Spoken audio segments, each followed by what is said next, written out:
Assalamualaikum warahmatullahi wabarakatuh. Izin memperkenalkan diri kembali, Bapak Dr. Sarwo Skom MKOM dan Bapak Denny Sutaji Skom MKOM. Perkenalkan, nama saya Dimas Regulasi Jajengrat, biasa dipanggil Dimas. NIM 280 2634 950 dari jurusan Bisnis Manajemen dan Binus Online Learning University. Jadi di sini saya akan menjelaskan tentang DIKW piramid. Saya izin share screen. Nah, share screen saya udah kelihatan. Nah, sedikit penjelasan terkait DIKW piramid. Pernah gak sih temen mikir gimana caranya perusahaan besar mengubah jutaan baris data mentah yang kelihatannya nggak berguna menjadi keputusan bisnis yang bernilai miliaran rupiah?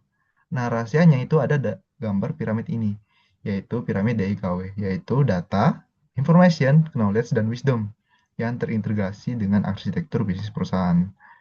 Nah, maksud dari arsitektur piramida bisnis big data ini, DIKW piramid, kalau diperhatikan ya, pada gambar ini, piramida ini menggambarkan proses transformasi data menjadi sebuah kebijaksanaan strategis, di mana setiap lapisannya sejajar dengan tingkatan manajemen di dalam perusahaan. Nah, lapis satu, data, clouding, dan operational layer, PLS, strip matrix. Paling bawah ini dimulai dari events atau kejadian di lapangan yang menghasilkan data mentah. Bisa teman-teman lihat yang paling bawah ya. Data di tahap ini bersifat know nothing, artinya belum punya arti apa-apa di ranah bisnis. Ini sejajar dengan level operasional. Di sini, aktivitas harian perusahaan menghasilkan metrik atau performance indicator, bisa disingkat PRS, yang hanya melaporkan apa yang sedang terjadi di lapangan tanpa konteks tambahan. Nah, lapis dulu.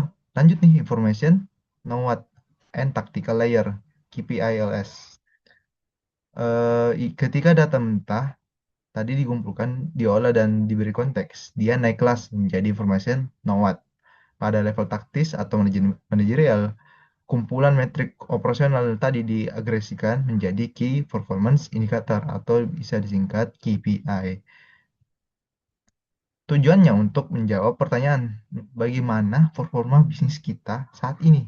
Informasi ini memberikan makna pertama pada data. Lanjut, ada lapis 3, knowledge, know-how. Informasi nggak cukup sampai situ aja nih. Ketika informasi diperiksa lebih dalam menjadi lensa kinerja perusahaan, kita akan tahu mengapa bisnis berkinerja di tingkat tersebut. Inilah yang disebut knowledge know-how. Perusahaan mulai memahami pola tren dan penyebab dari suatu kejadian bisnis. Terus ada lapis 4, wisdom, know why, dan strategic layer, CSF. Puncak tertinggi dari piramida ini adalah wisdom know why. Ketika manajemen puncak dipersenjatai dengan knowledge, level strategis perusahaan menjadi keputusan yang krusial. Mereka bisa menentukan critical success factors dan tahu strategi mana yang harus diubah atau diadopsi untuk mengantisipasi masa depan. Disinilah inovasi dan keunggulan kompetitif sejati tercinta. Nah, kalau di bagian ini ya, contoh implementasinya nyata dalam bisnis, biar makin kebayang, kita ambil satu contoh implementasi di industri yang dekat dengan keseharian kita, yaitu perusahaan e-commerce. Nah, sistem mencatat jutaan events berupa data mentah. Misal diklik produknya, riwayat pencarian, dan transaksi belanja pelanggan. Misal user A klik sepatu olahraga, warna hitam jam 12 malam. Terus masuk ke information, taktis. Manajer lihat dashboard KPI-nya nih, bulanan yang menunjukkan bahwa penjualan kategori sepatu olahraga meningkat 40% di wilayah tertentu, sementara kategori pakaian formal menurun. Lanjut ke knowledge, tim analis melakukan pemrosesan big data dan menemukan pola know-how bahwa tren kenaikan sepatu olahraga dipicu oleh meningkatnya minat olahraga lari di kalangan anak muda berdasarkan percakapan di media sosial mereka. Dan terakhir ada wisdom strategis.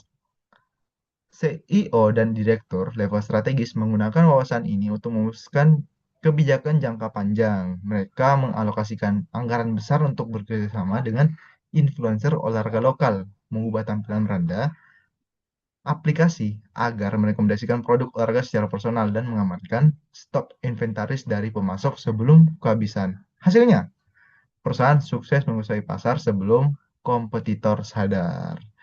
Jadi baik seperti itu ya penjelasan tentang DIKW piramid dan implementasinya. Ini adalah bagaimana big data dalam piramida DIKW ini bisa mengubah data acak menjadi strategi bisnis yang sangat tajam. Terima kasih sudah memperhatikan. Jangan lupa di like ya video ini kalau bisa. Terima kasih dan semangat buat teman-teman belajarnya minggu ini. Terima kasih. Saya izin pamit.